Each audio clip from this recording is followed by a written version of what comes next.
রাস্তা পার হওয়ার ক্ষেত্রে অন্তুর তেজ ঠিক বিকেলের রোদের মতোই ক্ষীণ। আব্বু তার হাতটা চেপে না ধরলে চলে না। আব্বু রোজ থাকে না সঙ্গে, আজও নেই। এক পথিক চাচার পেছনে রাস্তাটা পার হয়ে দ্রুত রিক্সা ধরল। শীতের রোদ, তবু খাড়া দুপুরে তাপ করা।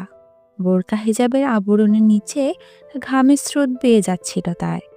ভার্সিটিতে ছাত্র পরিষদের কি এক প্রোগ্রাম ছিল, সেসবে অন্তুর ভালো রকমের বিদ্বেষ আছে।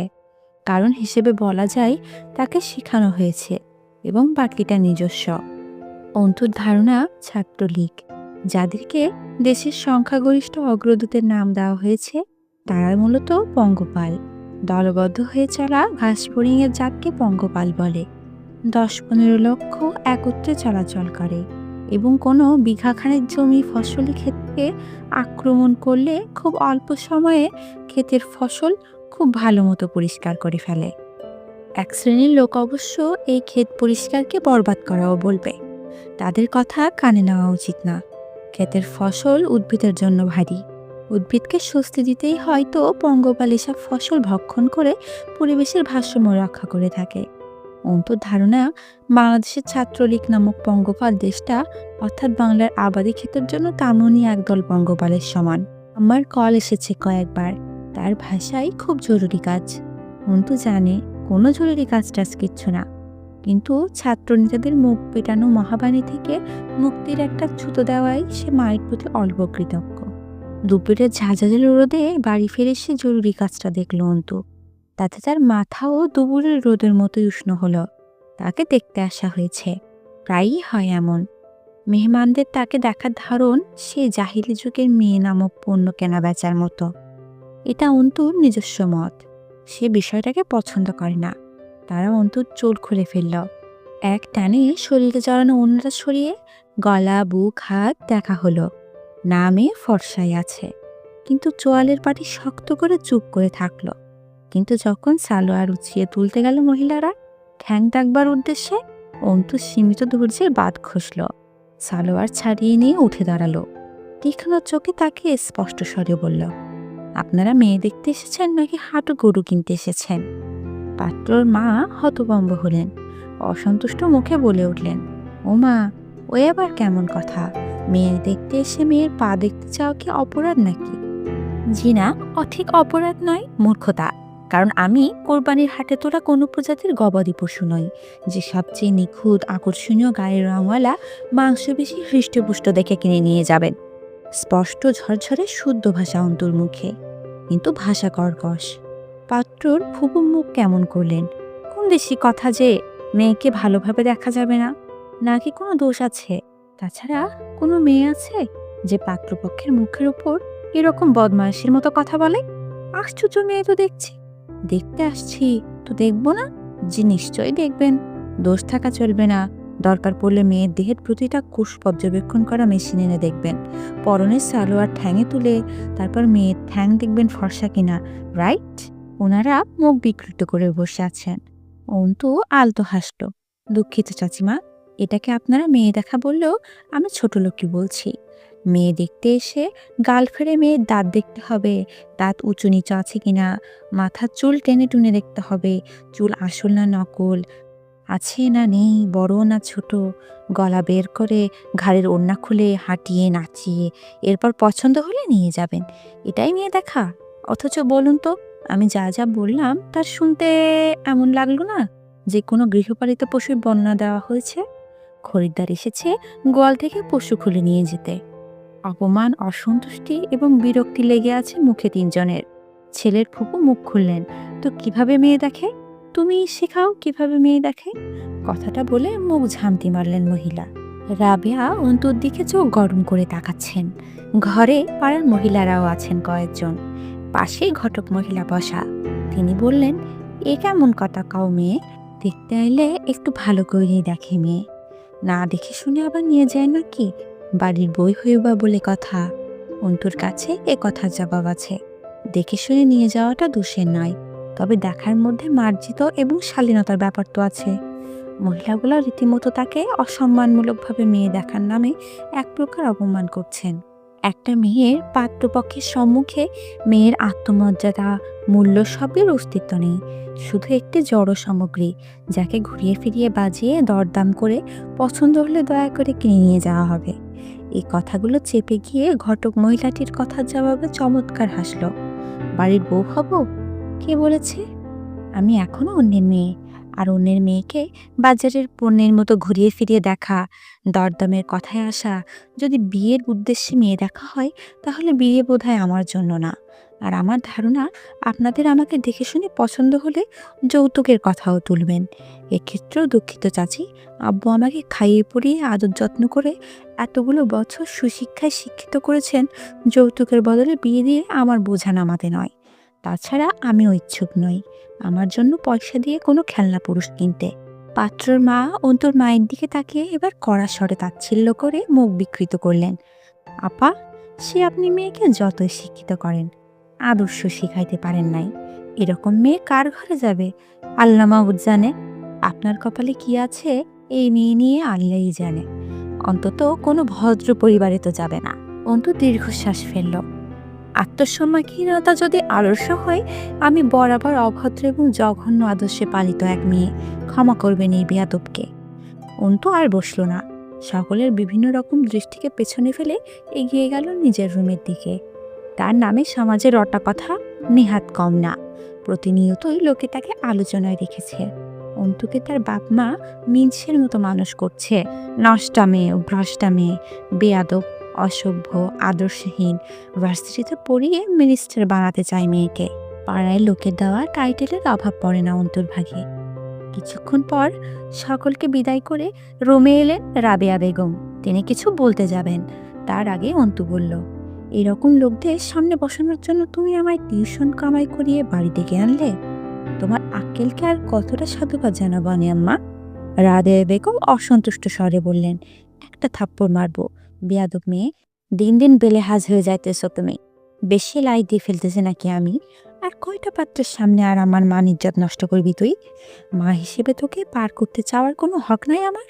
পাড়ার লোকে একের পর এক কথা বলতে ছাড়তেছে না প্রতিদিন, সে সবই তো শুনতেছি। তুই পরিস্থিতি বুঝবি কোন দিন? বেকায়দা মেয়েলেও জন্মেছে আমার পেটে। অন্তু দীর্ঘশ্বাস লুকিয়ে হাসল। আম্মা, তোমার তো সবসময় আমার উপর অভিযোগ থাকে। ধরে নিয়ে আসো এসব মূর্খ ছোট মানসিকতার লোকদের। তোমার কি ধারণা যারটার গলায় ঝরে পড়বো আমি? আব্বু তো বলে না বিয়ের কথা, তুমি কেন কান্দা মানুষের কথায়? আব্বু এজন্যই বলে, তোমার বিবেকে ইমপ্রুভমেন্ট দরকার। তোর বিবেক কাজে লাগা, তা লাগালেই তো মিটে যেত সব। এই দিয়ে কতগুলোর সাথে এমন হইল? পাড়ার লোকে খুব ভালো কয় এতে, তাই না? ভার্সিটিতে পড়াচ্ছি তা নিয়ে কত কথা শুনলাম, এখন বিয়ে করাচ্ছে না তা নিয়ে লোকে কানাঘুষা শুরু করছে।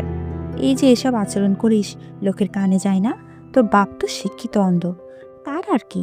টেবিলের উপর বই খাতা ছিকিয়ে আছে, সেগুলো গোছাতে গোছাতে অন্তু বলল, আম্মু, তুমি দুদিন না খেয়ে থাকো, কেউ তা নিয়ে আলোচনা করবে না, আর না এক মুঠো ভাত দিয়ে তোমার সান্ত্বনা দিতে আসবে। কিন্তু যখন তুমি নিজের মতো করে কিছু করতে চাইবে, সেটা তাদের আলোচনার খোরাক জোগাবে।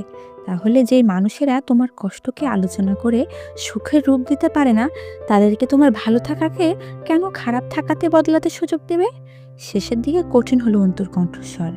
রাবেয়া বেগম বললেন, তুই এত অবুঝ কেন অন্তু? মেয়ে মানুষের এত মুখরা হতে নেই। সমাজে কথা হয়, বোবার কোনো বিপদ থাকে না, চুপ থাকলে নাজাত রে আম্মা। সোজা হয়ে দাঁড়ায় অন্তু, চোখে মুখে দুটিময় দৃঢ়তা ফুটে ওঠে। আমার নাজাত চাই আখিরাতে। বেঁচে থাকতে কিসের নাজাত আম্মা, যেখানে জীবনটাই টানাপোড়েনের এক সমষ্টি মাত্র। রাবেয়া আস্তে করে এসে মেয়ের পাশে বসে বললেন, বিয়ে যদি নাও যদি করিস, পরে করবি তো। তখন যখন লোকে তোর ব্যাপারে শুনতে আসবে আশেপাশে, কি বলবে লোকে? মেয়ে লোকের ঠান্ডা মেজাজে নরম হইতে হয়। এত কথা, এত যুক্তি, এত প্রতিবাদ, তুই বুঝিস না। এইসব বিপদ আনে খালি। এইসব কি পড়ালেখা থেকে আসতেছে? আমি কি এতদূর ধরে পড়ালেখা করায় ভুল করছি? কিছুক্ষণ চুপ থেকে মুচকি হেসে শান্ত স্বাভাবিক কণ্ঠে বলল, আমাকে অন্তু থেকে অ্যাডভোকেট মেহজাবিন আরমিন অন্তু হতে এমন বহু চড়াই উতরাই পেরোতে হতে পারে। একজন আইনজীবীর জীবন মুখবদ্ধ আর নির্ঝঞ্ঝাট চলতে পারে না আম্মা। সারা রাত পড়ার পর সকালের দিকে ঘুমানো হয় রোজ। সেদিন ক্লাস টেস্ট পরীক্ষা ছিল। মাসখানেকের ছুটির পর ক্লাস শুরু ভার্সিটিতে। আজকাল ঘন ঘন ছুটি চলে। দেশের পরিস্থিতি ভালো না, চারিদিক উত্তাল। ফজরের নামাজও কামাই হয়ে গেছে। উঠে গিয়ে রান্নাঘরে উকি দিল, কিছু খাবার আছে নাকি আম্মু? তরকারি চুলায় বসাতে বসাতে বললেন রাবেয়া, কি থাকবে, আব্বুর কাছে যা, দেখ বারান্দায় মুড়ি চানাচুর দিছি। আমজাদ সাহেব খবরের কাগজে ঢুকে গেছেন। অন্তু পাশে বসলো। কি দেখছো? আমজাদ সাহেব গম্ভীর স্বরে বললেন, সেই গ্রেপ্তার, বাসে আগুন, হরতাল। ওর দিকে চায়ের কাপ এগিয়ে দিয়ে বললেন, নে, এত রাত জাগতে বলে কে? বলিস সন্ধ্যায় পড়তে বসবি। চোখে মুখের কি হাল হয়েছে, আজ থেকে আমি বসবো পড়ার টেবিলে। তো অল্প মুখ ফুলিয়ে বলল, আমি এখনো বাচ্চা নেই আব্বু। আমজাদ সাহেব ভরাট গলায় বললেন, টোস্ট নে। গলা দিয়ে খাবার নামতে চায় না, চাটুকু শেষ কর। কিছুক্ষণ চুপ থেকে আনমনে মুচকি হাসলেন আমজাদ সাহেব। মা বলতো, ও আমজাদ, যার শরীরে মাংস লাগে না তার মাথায় পড়ালেখা ছাই ঢুকবো? আই তো, টাকা আনছে তোর আব্বা, দুধ ভাত মাখাইছি, আয়, পরে পড়বি। দাদিকে অন্তু দেখেনি। আব্বুর দিকে অনিমেষ চেয়ে থাকলো। গম্ভীর মানুষটা যখন কদাচিৎ অল্প হাসেন, সৌম্য পোড়া চেহারার যে জ্যোতি ফুটে ওঠে, আর ওই মেহেদি দেওয়া দাড়ির নিচে চকচকে সাদা দাঁতের মসৃণ হাসি, অন্তুর বুকে কাঁপন ধরে যায়। এই মানুষটাকে ছাড়া সে সর্বনিঃস্ব। আমাকে আজ নামিয়ে দিয়ে যাবে একটু ভার্সিটিতে? আমজাদ সাহেব টান করে ধরে খবরের কাগজের পৃষ্ঠা উল্টালেন। তোর ভার্সিটি সেই 10টায়, আমি 8:30টার ট্রেন ধরবো, এখনই বের হব। রিক্সা ঠিক করে দিয়ে যাব, খেয়ে যাবি। অন্তু ঠোঁটে ঠোঁট গুজল, দরকার নেই রিক্সার। শোনো, তুমি গোসল করে যাবে, রোদ ভালোই বাইরে, প্রেশার বাড়বে নয়তো। আমজাদ সাহেব জিজ্ঞেস করলেন, ভার্সিটি থেকে নাকি হলে থাকার কথা বলেছে? আম্মা কি আর রাজি হবে তাতে? আমজাদ সাহেব গম্ভীর চোখে তাকিয়ে অন্তুর কপাল ছুলেন। কিছু লেগেছিল, তার সযত্নে মুছে ভারী গলায় বললেন, সেকেন্ড ইয়ারের ফাইনাল কবে? ক্লাস টেস্ট চলছে, খুব তাড়াতাড়ি ডেট পড়বে মনে হয়। খবরের কাগজটা অন্তুর হাতে দিয়ে উঠে পড়লেন আমজাদ সাহেব। অন্তু পিছু ডাকে, আব্বু। পিছু মুড়লেন তিনি। অসহায় দেখায় অন্তুর মুখটা। কবে ফিরবে তুমি? 2 দিন দেরি হবে হয়তো, কাজ না থাকলে ফিরে আসবি ক্লাস শেষে, কোথাও দেরি করবি না। অন্তু আস্ত করে মাথা নাড়ে, সামনে ফিরে সামান্য হাসলেন। অন্তু থাকতে পারে না ওনাকে ছাড়া। তার তেজস্বী মেয়ে এই এক জায়গায় কাবু, অথচ পাগলে বোঝে না চিরকাল এই আব্বুটার সাথে থাকবে না। সামনের পথটাকে একা পাড়ি দিতে হবে। ভার্সিটির সামনে এসে রিক্সা থামল। কদিন আগেই তুমুল আন্দোলন হয়ে গেছে ছাত্র পরিষদের। দেশটা ভালো চলছে, রোজ খুন গুম কারাবরণ অবিরাম, থামাথামি নেই, সরকারের ক্লান্তিও নেই। খুব পরিশ্রম করছে দেশটাকে নিজের মতো চালাতে। মানুষজন একটু দুশ্চিন্তায় আছে অবশ্য, তবে সরকার ভালো আছে, সে তার মন মতো দেশ চালাচ্ছে। কেউ ভয়ে বিরোধিতা করে না, করলে কারাগার নেহাত কম নয় দেশে। অস্ত্র এবং দেশপ্রেমিক সৈনিকের সংখ্যাও বেশ। ফটকের উপর বড় বড় অক্ষরে লেখা, হাজী মোহাম্মদ দানেশ বিজ্ঞান ও প্রযুক্তি বিশ্ববিদ্যালয়। দিনাজপুরের বাসেরহাট থেকে খুব বেশি দূরে নয় অন্তুদের বাড়ি। হলে থাকা প্রয়োজন পড়ে না বিশেষ। শহীদ মিনার চত্বরের আশপাশটা বেশ ভালো লাগে অন্তুর। জায়গাটা পার করার সময় পেছন থেকে ডাকলো কেউ। অন্তু পিছু ফিরে দেখলো 6 জন যুবক, তার সিনিয়র হবে নিশ্চিত। সামনে যে দাঁড়িয়ে তাকে চেনা চেনা লাগলো, আগে দেখা মুখ, তবে মনে নেই বিশেষ কিছু। সে এগিয়ে এসে হাতে সিগারেটটা অন্তুর দিকে বাড়িয়ে বলল, নাও, একটা টান দাও। অন্তু নিঃসংকোচে হাতে নিল সিগারেটটা। তার একটা দোষ আছে, সে ভেতর আর বাহির আলাদা করতে পারে না। যেমন মনে ঘৃণা রেখে মুখে হাসা যায়, কিন্তু তার সেই দক্ষতা বা অভিজ্ঞতা নেই। সিনিয়রদের প্রতি তার বিদ্বেষ পুরনো, তা সেদিন বেরিয়ে এসেছিল ভুলক্রমে। অন্তু আধ খাওয়া সিগারেটটি ঘুরিয়ে ফিরিয়ে দেখে বলেছিল, টান না হয় দেবো একটা, কিন্তু এতে ফজিলাতটা কি? পাখির মতো চঞ্চল দৃষ্টি লোকটার। অন্তুর চোখে চোখ গেঁথে হেসে উঠল সে। ফজিলাত? এই যে আমি তোমারে টান দিতে বলতেছি, এর চাইতে বড় ফজিলাত বা হাকিকাত কিছু নাই ডিয়ার। আর জরুরি তো মোটেই না যে সব কিছুতে ফজিলাত থাকা লাগবে। এক টান মারো, স্বাদ ভালো, ব্যানসন আর হেজেস। অন্তু যথাসম্ভব শান্ত কণ্ঠে বলল, কিন্তু আপনি টান দিতে বললেই দিতে হবে, তা কেন? এটা 80% মুসলিম দেশ, বাংলাদেশ। সেক্ষেত্রে আমিও পশ্চিমা সংস্কৃতির মেয়ে না। সিগারেটে অভ্যস্ত নই আমি। সে কপালটা সামান্য জড়িয়ে হাসলো। হাসার সময় তার গা দুলে ওঠে, ভঙ্গিমাতে বড় বেপরোয়াপনা। সে বলল, তবু একটান মারো দয়ালের নামে। অন্তু দু একবার আশেপাশে তাকালো বোকার মতন। কেউ আশার নেই বোধহয় তাকে বাঁচাতে। এর অবশ্য কারণ আছে। মানুষের দৃষ্টিকোণ থেকে সে কোনো বিপদে পড়েনি, কিন্তু তারা এসে অন্তুর পক্ষে এবং সামনের জনের বিপক্ষে কথা বললে যা হবে সেটা বিপদ। হিজাবের আড়ালে অন্তুর শরীরটা দু একবার ঝাঁকুনি খেল, তবু পরিষ্কার গলায় বলল, তবু কেন? পিছন থেকে কবির ক্যাটক্যাট করে বলে উঠল, কারণ আমরা সিনিয়র। এরপর আর কোনো ফজিলতের খোঁজ করলে তুমি নিখোঁজ হয়ে যাবা। ঠিক বলিনি ভাই? পেছনের ছেলেরা হাসল। এ বলল, আলবাত, সহি কথা কইছিস। সকলে দেখছে ওদের। অন্তু মাথা নাড়ল। সাংঘাতিক ব্যাপার দেখছি। তবে সিনিয়রের মতো আচরণ আপনাদের একজনেরও নয়। সে ভ্রু নাচিয়ে বাহবা দিয়ে এগিয়ে অন্তুর মুখের উপর ঝুঁকে এলো। তুমি তা জানাবা সিস্টার? অন্তু ঘৃণায় মুখটা পিছিয়ে নেয়। ভোগ ভোগ করে গন্ধ আসছে তার মুখ থেকে। অন্তু নিজ গরিমায় বলে ওঠে, মারি শক্ত করে, জানাতেই পারি, শিক্ষার বয়স হয় না। বলা হয় দোলনা থেকে কবর পর্যন্ত জ্ঞান অর্জন করা। কবির কিন্তু সহৃদয় ব্যক্তি। সে সাবধান করল, হুঁশিয়ারি করছ, সিনিয়রদের সামনে মুখ চালাচ্ছ, মারা পড়বে মেয়ে।